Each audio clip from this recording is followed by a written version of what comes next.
Thank you, gents. I'll tell you what. Just stay. Where can you? I want people to be able to see you. That's the main thing. Just keep yourselves over there. Both, as you'll notice, very tall lads for racing motorbikes. Because the one thing you can't control is how tall you grow. And apparently, Hickey was virtually this height at about 12 when he first started riding mini motos, which he still does as a kind of plaything, which I find hard to believe that he can fold. Are you particularly flexible or something? I just don't understand how you fold yourself around it. I don't really understand it either, to be fair. I'm not that flexible at all, but I managed to do it. And at the moment, your flexibility is slightly hindered by the fact that you're a bit battered after the biggest high side of your life at Brands Hatch. Yeah, apparently being in the RAF, I wasn't meant to try flying, but I had a go at it, and I didn't like it. Not at all. Not the wind out of you, but nothing broken. Yeah, no, not broken anything. Just a bit battered and bruised, a bit of muscle damage, which half the time can be worse than breaking something. But no, I'm all right. You know, just a bit battered and bruised. In fact, today it's a week since I've crashed, and today's about the first time I've started to feel half normal. So hopefully by the weekend for Alton Park we'll be 100%. Now, when you two get together, you and James get together, is the conversation largely about can you avoid the TT as a conversation? Is that what you tend to talk about, or not? I think it's anything bike related, really, isn't it? It's and TT straight away. We were talking TT then. So what were you talking about? We were talking about tyres actually, and what tyres we prefer and what we like to run. James is running on the Metzlers, has always run on the Metzlers, and for the roads I'm running on the Dunlops. And he was asking like, what do you find the differences being? So because he's never run on them, but I run on both because in BSB we have to run Pirelli, which is basically a Metzler anyway. They're the same thing. But I run Dunlops on the road, so it was just we were discussing what the differences were. And what are the differences? We haven't got any tyre people here, have we, to offend? Well, they're both black and round, so they're quite simple in that respect. But it's surprising what difference. Well, at the end of the day, the tyre is the thing that sticks you to the floor, isn't it? So all your feeling from the bike comes through the tyre. So actually, they do make a very big difference. And the Dunlop tends to have a very stiff tyre wall, and the profile of the front tyre is very kind of pointy. So when you think about turning into a turn, it turns you in really fast. Whereas the Pirelli is very kind of a flat profile, so you can roll into a turn really gently. The Dunlops don't like that. Have you, James? Sorry, come over this side so I can get. We've only got one working mic. I beg your pardon. It's like technical hitch. What has this conversation in any way made you think I wouldn't mind trying the Dunlop? Yeah, I would always, try something. If some people are doing a similar time to me on the same sort of thing or faster times, then you want to sort of experiment and try everything you can. But I've done good times on the Metzlers, and I know where I am at with them. I've got full confidence in them. So, for now I'll be staying where I am. But it's always interesting to know how other equipment sort of works and what feelings it gives you, because especially at TT you need to have full confidence. More so the front tyre, but you can't have any doubt in what that tyre is going to do. It's very, very important to know where you're at with things. Would you say that you had, I don't know why it hasn't occurred to me to ask you before, what's your favourite place on the mountain circuit? Where's your greatest strength? I try to like all of it. I don't want to come into a section and have a negative feeling to any sections. It's I try and approach every bit the same, but certainly one of the favourite parts is the end of the sixth lap is coming down the mountain. That's always a relief when you see home.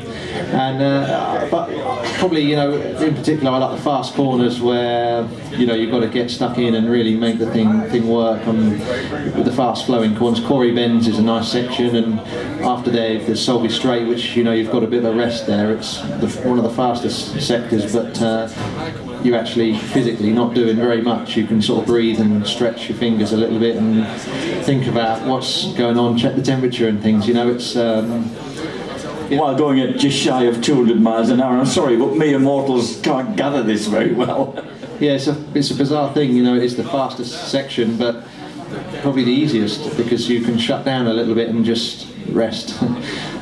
And prepare for the next bit. Ginger Hall then to Ramsey is probably the hardest and most physical bit, which so you get a little bit of time to prep yourself for that sector. Listen, when you're doing this to avoid being an electrician, which is what he would do in real life if he absolutely had to, do you keep yourself fairly fit to that strength you're talking about that you need through that section? Do you have to work hard on your physical fitness for that, or is it just bike fitness? Yeah, you've got to, I think, just, you know, my kind of approach is I do what I have to do, and sometimes when I don't want to train, I just picture McGuinness, and you know, he's no you know, he looks like a world championship lakeside darts competitor, you know, and he's fast, and same with Bruce, you know, they're no athlete, they don't look like an athlete, Bruce Anstey ain't going to be on the watt bike down the gym, he'll be at home kickback watching telly. It's kind of a funny thing, but I just do what I feel I need to do. I don't feel unfit, I wouldn't say I'm particularly super fit, I just do enough to feel confident and strong in myself. And you were also saying that you don't like, unlike Peter actually went out and did 70 laps or something in a Fiesta hire car, lap on lap, but you've never really put that much time in learning the course, and you don't get out and do short circuit stuff because you get a bit bored with that. So it already starts for you when you go down Bray Hill for the first time.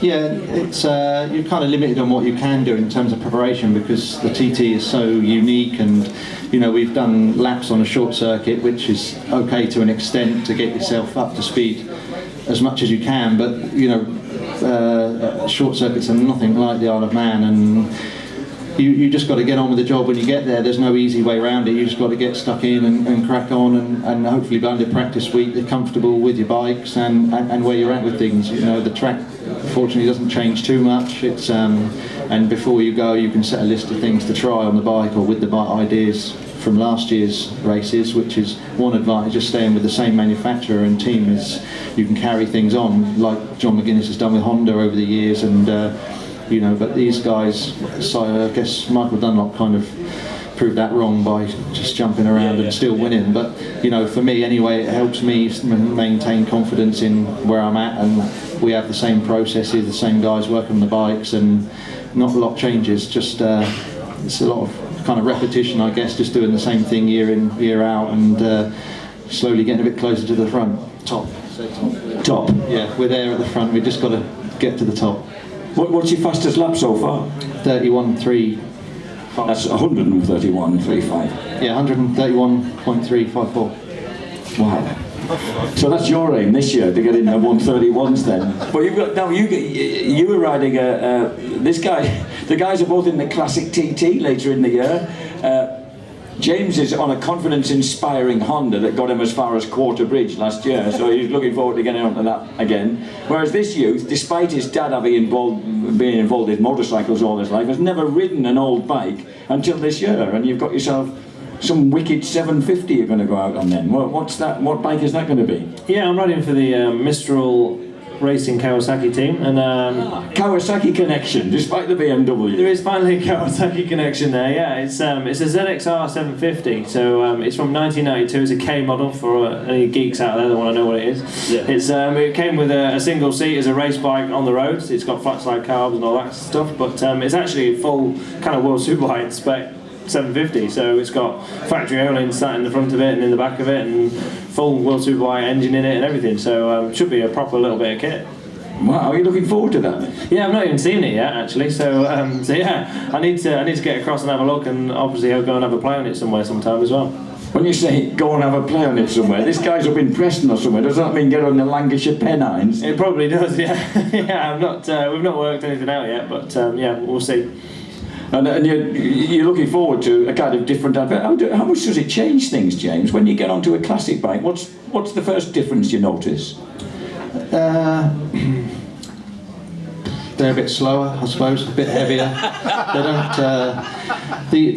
I rode a ZXR last year in the F1 Classic race, and it actually rode where it was so heavy, it kind of held the ground nice. The newer, lighter bikes kind of bump around a bit, but where it was, the weight of the thing kept it planted, and I kept pushing and pushing, and we kind of, I kept it in line, you know, and got greedy. Cronky Body's like flat out right-hander, and coming out there it disagreed with what I was wanting it to do, and it kicked off, and that was like cut off then. I was like, well, we ain't going, you know, she handled real nice until it hit a marker, and then it really kind of didn't like it. So, you know, up to a level they're real easier to ride than the modern bike. They're a bit slower, and the weight helps them turn and hold the road. Some corners even, I had more confidence than my modern bikes because of the weight just helps it over the bumps. It's nice. What about other aspects like the brakes? Yeah, I mean they don't work that well, but you kind of got to allow for that a bit more, and you know, I've got a brake test a little bit, I suppose I was doing last year, and you just ride them a little bit with a little bit more care because they're older. They're prone to, I think, more bits breaking, and you know, they're not as up to date as the current stuff. So you just got to ride them. And the one thing that helps at the Classic is there's no prize money. So you know, obviously you still want to win if you can, but it just sort of takes that edge off. You're not pushing as hard as what you do at TT for that extra 50 quid or whatever you're going to get. And then that helps you not have to do another electrical job, you mean, when you get home. And this guy, by the way, we need to congratulate this guy, because I really found out talking to him earlier, he's got a new baby. How old's your new kid?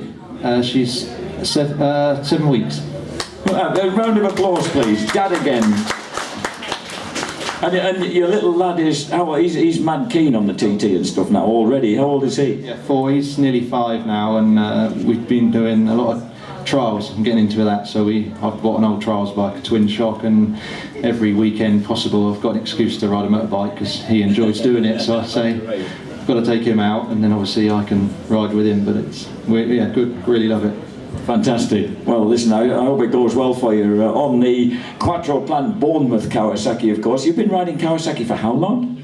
10 years this year it is now. Yeah, a long time, and you know, I've not had a reason to move or change. It's always maintained good, and a good relationship with Kawasaki now, and hopefully can carry it on. You know, there's nothing else aspiring me anywhere else at the moment. We're good where we are, and keep bringing good things, hopefully. Well, we hope you enjoy the plunge down Bray Hill in 2015 as you have been doing up till now. And as for you, young man, well, the fastest newcomer ever in the history of the game. I know you're sick of people telling you that, but you're not going to be a newcomer this year, so you're actually going to have to take guys like this on, step it up a bit, yeah, all of 2 miles an hour. Where do you find that extra 2 miles an hour then on a lap? There's a few places, definitely. You know, obviously last year was my first year, and even on the last couple of laps I changed a couple of things and found more improvements to myself, hence why I was faster again in the senior than what I had been all week, so or 2 weeks. And yeah, there's definitely more places I can gain some time, so we'll see. But you mentioned, James mentioned, well, I mentioned the brakes actually, but how sorry they can be on the old bikes. But the fact is, you don't need your brakes that much, presumably, on it. Isn't that a big difference between short circuits and the TT? Yeah, I mean, there's a couple of places where you're really, really hard on the brakes, but generally speaking, you know, for 95% of the course, it's not. So, and it's actually one of the reasons why, again, this year I've taken a super stock bike and not a super bike.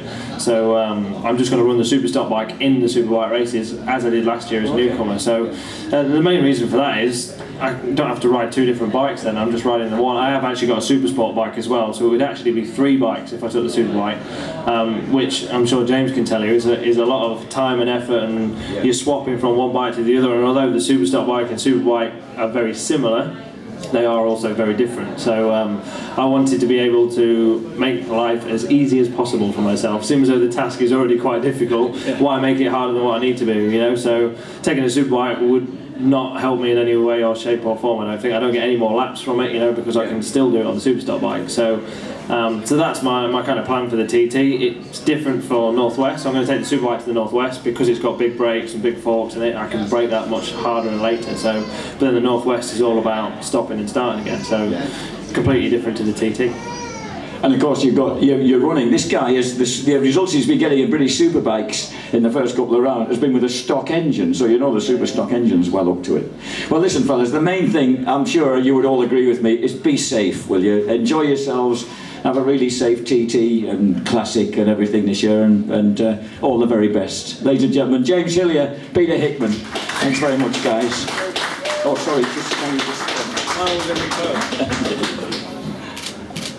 Thank you. Cheers, guys. Thank you very much. And ladies and gentlemen, it's almost time for the H2R to get fired up outside. So, Chris, are you ready with the H2R? Oh, hang on. Mr. Walker wants to have a word with you as well. We did have a good chat with him early on, but I should have called him back up. Oh, sorry. I beg your pardon. I'd forgotten that Luke is still here. Just tell Mike. Luke Stapleford, who currently leads the Motorpoint British Supersport Championship. 2 race wins. His first 2 race wins ever in British Supersport. And two minis together because Mr. Walker's going to join him. Tell you what, this bloke is so much happier now he started winning. It's made a huge difference, as you would expect really for a motorcycle racer. Can you remember the first race that you won? Can I? On a road race bike, yeah, I can, exactly. Mallory Park, 1994. I didn't win the first race, I was second in that, I won the second race and the third, so yeah, it was a big moment for me. I nearly fell off on the cool-down lap because I was so excited, but it's, I mean, it's obviously different now at British Championship level, and to see Luke step up this year like he was last year really. I mean, yes, but then the field was so strong last year, just like this year, and to see him dominate those first couple of rounds, I think he's probably wishing Kyle Ryder jumped on something quite so fast. But no, the championships, you know, got better and better. You know, my lap time at Brands Hatch this year was good enough for a 13th place in race 2, and the same lap time I did the year previous last year, and put me on the podium, which is unbelievable really. I haven't gone backwards, but I've just stayed still, stagnant a bit, and everything's progressed. Unfortunately, Luca, unlike myself, has gone with them. So yeah, fair play to the lad. It's mega to watch. He's got a fitness trainer that's an absolute animal. Rich Griffin, you never met anybody like it. And I think Luke, people probably don't realise, but he's probably the fastest man, well, in the paddock on a mountain bike for sure, and super fit. Yeah, and he's trained. I've spent a day with him, and it took me 2 days to recover, and he sees him 3 days a week. So yeah, he can crack on with that. But where does he find the time? Because this boy, he has a full-time job. He's a transport manager at his dad's transport haulage company, which is a big one. And like, I didn't realise, he spends time, did you know, he spends time during a British Superbike weekend locked away in his truck on a computer doing his day work from Monday to Friday. I don't know, how do you manage to concentrate on the racing? They don't do a lot of them super sport boys, short races, not as much practice, it's just like cheating really. So, mate, look, when do you fit in this trainer then? I didn't realise you had some brutal training regime to get through. That's Monday evening. I'm going Monday night, yeah. So I'll spend Tuesday, Wednesday recovering, then we'll go out and park on Thursday. And as Chris said, I did go to Sturtix at Brands and ask him to shorten the race because, like I said, we like short races. Listen, what do you reckon? You know, this guy has the most distinctive riding style you've probably ever seen, where his left foot lifts 6 inches off the peg when he's going round right-handed. Only right-handers, which of course most tracks are clockwise, so a lot of the turns are right-handers. You know, and you don't know why you do it. You always have done it, and you say it makes it a little bit more difficult when you got to switch sides suddenly. But have you watched it and been intrigued by it as a riding style? Yeah, I mean, it reminds me of Randy Mamola back in the day. He had a very similar style. He was equally as short as us two, and I blame his dad. Actually, I blame his dad. Yeah, he's got the short legs. It's his dad's fault. he wears like big high-heel shoes, doesn't he, Dad? But it's I think his style's great. It's very smooth, very fluid, and you know, it doesn't really seem to make any difference. Seen around the airpin at Knockhill where you think a bit precarious. Never had a moment, still on the podium. You know, the speed and the style I think is great. They need to work on the paint job. Look better on a green bike, wouldn't he? Well, you did say that the Triumph is coming to the end of its best life. It's getting a bit long in the tooth. So you're obviously comfortable with the way you're riding because you've won at Donington, you've won again at Brands Hatch, so you must feel you're in a sweet spot. Yeah, the riding style at the minute's working for us. I'm not sure it's ideal, to be honest, but yeah, it seems to be working. It's awkward on like change of direction and things, but it's just something that happens naturally. Everybody seems to get on the fact that it's a thing that I'm trying to do for attention or something, but it's not at all. It's not planned. It just happens. And like I said earlier, I was speaking to Lee Jackson yesterday at karting, and he just did the same thing, and he doesn't know why he does it. It's only around right-handed. It's not on lefts, and it's just something that's strange. I'll be looking out for Lee Bob now and see where he's lifting the foot off. And talking about, you notice, go-karting. This guy started off as a kid on 4 wheels. broke Lewis Hamilton's lap record apparently around the local track that you went to last night. But he got beaten. He got beaten. He didn't tell us that before we went last night. I picked him as my teammate. We managed to just get on the podium, but our Big Joe, the store man over there, head of off-road sales and bits and bobs down there, he actually smoked us. His back-to-back wins at PFI. He had a super fast teammate just here, injured as well, look, still beat us all. Mark Davis was pitiful, Hillier was dangerous, I may as well have not been there. I did manage 3 laps I think without spinning it, and I guess the only disappointing thing was you weren't there. Because that would have been good value. In your Shwaddy outfit. Oh, thanks. Yeah. Actually, there was a lady yesterday who said, you look like an old-fashioned nightclub singer. Oh, thanks, Matt. Yeah, I'll just give you a number then.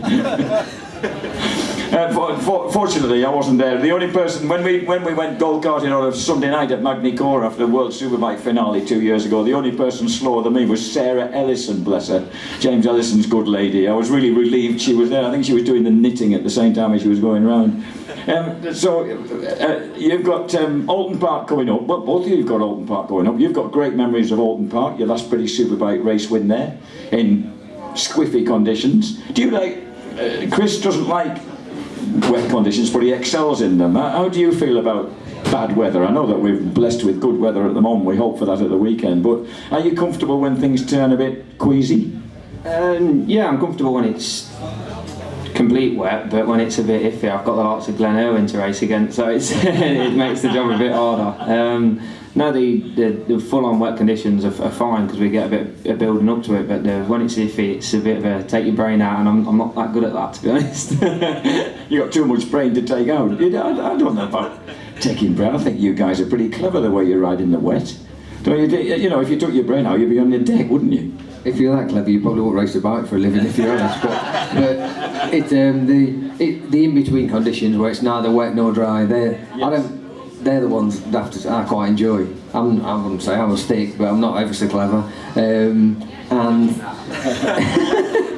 no, you did. No, but yeah, for me, I think it's just my off-road background. It gives you a certain level of skill that perhaps other riders wouldn't have in those conditions where your bike's not got maximum grip. Wet is a big level, like Luke says, you know where you are, you build up to it, each lap you chip away a little bit.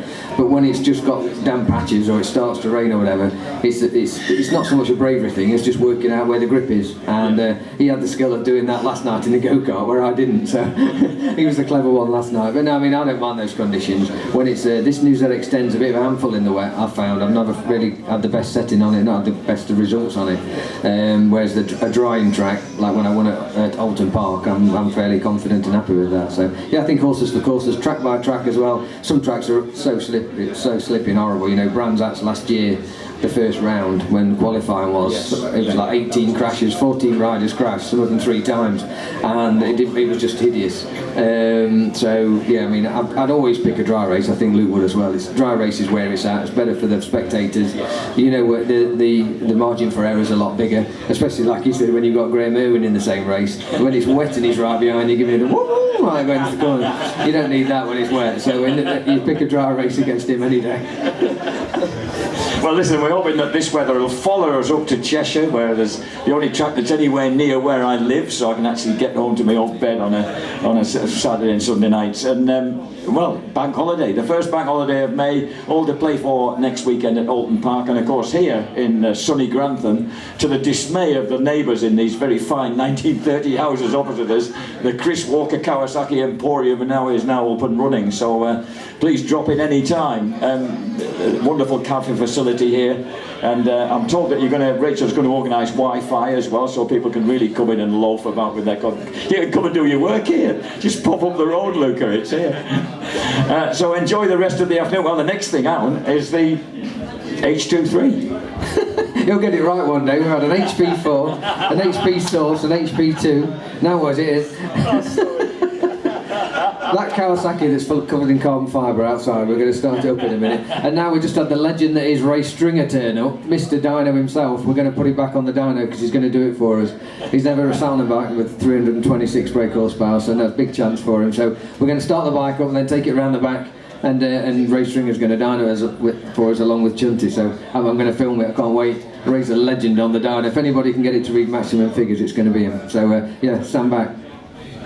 Okay, ladies and gentlemen, thank you very much for coming. Enjoy the rest of the afternoon. Chris Walker, ladies and gentlemen, and Luke Stapleford. Thank you very much indeed.